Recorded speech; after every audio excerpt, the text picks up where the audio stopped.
사실 이 주제로 영상을 만들까 말까 꽤 오래 고민했습니다. 왜냐하면 이게 저한테도 불편한 주제거든요. 유튜브로 신앙생활 하는 시대. 여러분은 지금 유튜브로 이 영상을 보고 계십니다. 저도 유튜브로 콘텐츠를 올리고 있고요. 근데 목사로서 이 현상을 어떻게 봐야 할까? 이게 진짜 좋은 건가? 아니면 뭔가 잃어가고 있는 건 아닐까? 이런 생각을 계속 해왔습니다. 오늘은 그 이야기를 나눠보고자 합니다. 설교가 아닙니다. 목사로서 한 성도로서 솔직하게 드리는 이야기입니다. 먼저 무슨 일이 일어나고 있느냐? 데이터를 하나 보겠습니다. 목회 데이터 연구소에서 조사한 자료인데요. 10년 전만 해도 신앙 성장에 가장 도움이 된다고 응답한 항목 1위가 뭐였냐면 출석 교회 예배와 목사님 설교였습니다. 64%가 그렇게 답했습니다. 근데 지금은요, 28%밖에 되지 않아요. 절반 이하로 떨어진 겁니다. 반면에 미디어, 그러니까 유튜브나 SNS로 신앙이 성장한다고 응답한 비율이 1%에서 19%로 올라갔습니다. 이게 무슨 말이냐면 사람들이 더 이상 교회에서 목사님 설교 듣는 것보다 유튜브에서 신앙 컨텐츠 보는 것을 더 의미 있게 느끼기 시작했다는 겁니다.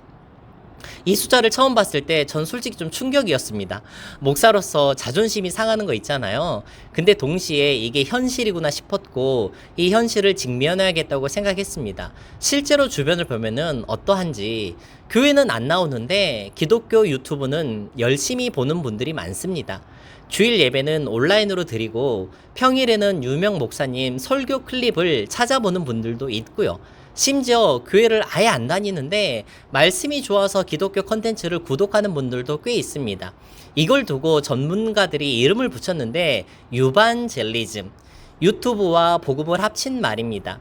유튜브로 복음을 접하고 유튜브로 신앙을 유지하는 시대가 됐다는 거죠. 자, 그러면 이러한 현상이 과연 좋은 건가 나쁜 건가? 참 고민입니다. 저는 이걸 둘 중 하나로 단정짓기가 어려웠습니다. 왜냐하면 좋은 면이 분명히 있거든요. 근데 동시에 걱정되는 부분도 있습니다. 그 이야기를 솔직하게 나눠보고자 합니다. 먼저 좋은 면부터 이야기해 보겠습니다. 첫 번째로 복음의 접근성이 폭발적으로 높아졌습니다. 제가 목회를 시작했을 때만 해도 말씀을 듣고 싶으면 교회를 가야 했습니다. 아니면 유명 목사님의 테이프나 CD를 사야 했고요. 근데 지금은 어떠하냐? 자다가도 일어나서 마음이 불안하면 뭔가 필요하면 바로 검색해서 볼 수 있습니다. 지하철이나 버스, 자동차를 타고 가다가도 이어폰을 꽂고 바로 말씀을 묵상을 할 수 있는 시대가 된 거죠. 엄청난 변화입니다. 복음이 더 이상 시간과 공간의 제약을 넘어서게 된 거잖아요. 실제로 저도 경험합니다. 저희 웨이브 교회 영상을 보고 연락이 온 분 중에 교회를 수십 년 안 다니시던 분이 계셨는데 오랜 상처 때문에 교회 문을 닫아놓고 살았는데 유튜브에서 우연히 영상을 보다가 다시 마음이 열렸다고 하시는 분들이 계십니다. 그 연락을 받고 한참을 멍하니 앉아 있습니다. 야, 이게 유튜브가 아니면 가능했을까 싶습니다. 두 번째로 다양한 설교와 관점을 접할 수가 있습니다. 예전에는 내가 다니는 교회 목사님 설교만 들었잖아요. 근데 지금은 어떠합니까? 정말 다양한 목사님들, 다양한 신학적 배경, 다양한 나라의 교회들을 접할 수가 있습니다. 이게 신앙을 얼마나 풍성하게 만드는지 모릅니다. 내가 미처 몰랐던 성경의 깊이를 다른 목사님을 통해 발견하기도 하고 같은 본문인데 완전히 다른 시각으로 풀어주는 걸 보고 은혜 받기도 합니다. 세 번째로 몸이 아프거나 상황이 안 되는 분들에게 정말 큰 도움이 됩니다. 고령이셔서 교회 나오기 힘드신 분들, 또 질병으로 오랫동안 교회에 못 나오시는 분들, 혹은 해외에 계셔서 한국어 예배를 찾기 어려운 분들, 이분들에게는 유튜브는 정말 큰 은혜의 통로입니다. 코로나 때 우리가 다 경험했잖아요. 교회 문이 닫혔을 때 온라인 예배가 얼마나 소중했는지 저는 그 경험을 하면서 이게 기술의 편리함을 넘어서 하나님이 허락하신 도구일 수 있겠다고 생각했습니다. 근데 여기서부터가 제가 정말 드리고 싶은 이야기입니다. 좋은 점이 있다고 해서 걱정이 없는 건 아니거든요. 목사로서 현장에서 성도들을 만나면서 느끼는 것들이 있습니다. 먼저는 신앙이 소비재가 되고 있다는 겁니다. 유튜브의 특성이 뭐냐면 내가 좋아하는 것, 내가 원하는 것만 보게 돼 있습니다. 알고리즘이 그렇게 만들어져 있거든요. 그래서 은혜롭고 따뜻한 영상만 보게 되고 불편한 말씀, 나를 찌르는 메시지는 자연스럽게 피하게 됩니다. 근데 신앙이 그런 게 아니잖아요. 진짜 신앙은 내가 듣고 싶은 말만 듣는 게 아닙니다. 때로는 불편하고, 때로는 회개가 필요하고, 때로는 내 삶을 흔드는 말씀을 들어야 합니다. 근데 유튜브에서는 그게 잘 안 돼요. 불편하면 그냥 끄면 되니까요. 실제로 교회에서 목회자들이 도전적인 말씀을 전하면 그 주에 헌금이 줄어드는 경우가 있다고 합니다. 농담이 아닙니다. 현장에서 일어나고 있는 일이에요. 성도들이 불편하면 반응으로 보여주거든요. 유튜브는 이보다 더하면 더했지 덜하진 않다라는 말입니다. 두 번째는 공동체가 확연히 사라지고 있습니다. 신앙은 여러분 혼자 하는 게 아닙니다. 교회에서는, 성경에서는 교회를 몸이라고 표현합니다.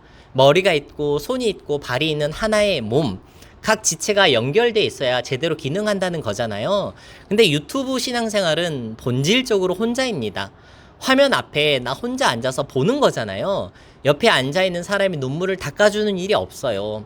함께 예배하면서 느끼는 그 떨림이 없고 누군가의 슬픔을 나누고 기쁨을 함께 나누는 진짜 공동체 경험이 없습니다. 저는 이게 제일 걱정입니다. 사람들이 편리함 때문에 공동체를 포기하는 거, 신앙을 개인 컨텐츠 소비로 대체하는 거, 이거 말입니다. 세 번째 걱정은 목회자들도 그렇게 변해가고 있다는 겁니다. 이건 제 자신에 대한 반성이기도 합니다. 유튜브로 사역을 하다 보면 조회수가 보여요. 좋아요가 보이고 구독자 수가 보입니다. 이게 은근히 설교에 영향을 미칩니다. 사람들이 좋아할 만한 이야기를 하고 싶어지고 불편한 말은 좀 순화하고 싶어지고 자극적인 제목을 달고 싶어지는 욕구가 생기더라니까요. 저도 솔직히 그 유혹을 느낍니다. 이 영상 제목을 어떻게 하면 조회수가 잘 나올까 생각하는 저를 볼 때마다 좀 무섭기도 하고 부담되기도 합니다. 목사가 하나님의 말씀을 전하는 게 아니라 사람들이 듣고 싶어하는 말을 전하게 되면 어떻게 될까요? 이건 신앙의 문제가 아니라 우리 기독교 본질의 문제로 변질될 수 있다라는 말입니다. 그래서 결론이 뭐냐? 유튜브로 하는 신앙생활이 나쁘다는 게 아닙니다. 저도 하고 있습니다. 여러분도 지금 이걸 보고 계시잖아요. 제가 드리고 싶은 말씀은 이겁니다. 유튜브를 통해, 온라인을 통해 은혜를 받으셨다면 그 은혜가 공동체로 이어지게 해야 됩니다. 온라인에서 말씀을 들었으면 그 말씀을 나눌 사람이 곁에 있어야 해요. 유튜브로 감동을 받았다면 그 감동을 함께 나눌 만한 공동체가 필요합니다. 신앙은 결국 관계 안에서 자라나는 거잖아요. 그리고 이렇게 온라인으로 사역하시는 목회자분들이 계시다면 물론 저를 포함해서입니다. 조회수에 너무 연연해하지 않았으면 좋겠습니다. 우리 모두가 알고리즘에 복음을 맞추지 않았으면 좋겠습니다. 유튜브는 정말 도구입니다. 도구가 목적이 되어버리는 순간 우리는 정말 목회자로서 중요한 걸 잃어버리게 될지도 모릅니다. 저는 이 채널을 통해서 교회를 대체하려는 게 아니에요. 여러분이 이 영상을 통해서 말씀에 더 가까워지고 공동체를 더 소중히 여기게 되고 교회로 돌아가게 되는 것, 그게 정말 제가 바라는 겁니다. 오늘 이 이야기를 꺼내는 게 마음이 결코 편하진 않더라고요. 유튜브를 하는 목사가 유튜브 신앙생활의 위험성을 말하는 게 좀 이상하게 보일 수도 있잖아요. 저도 그게 이상하긴 하지만 오히려 제가 해야 될 말이라고 생각하고 있었습니다. 여러분이 이 영상을 보고 계신다면 아마도 신앙에 대해 진지하게 생각하시는 분들일 겁니다. 그 진지함이 스크린 밖으로, 공동체 안으로, 일상의 관계 속으로 이어지길 소망합니다. 유반젤리즘의 시대를 살아가고 있습니다. 유튜브로 복음을 전하는 시대가 됐잖아요.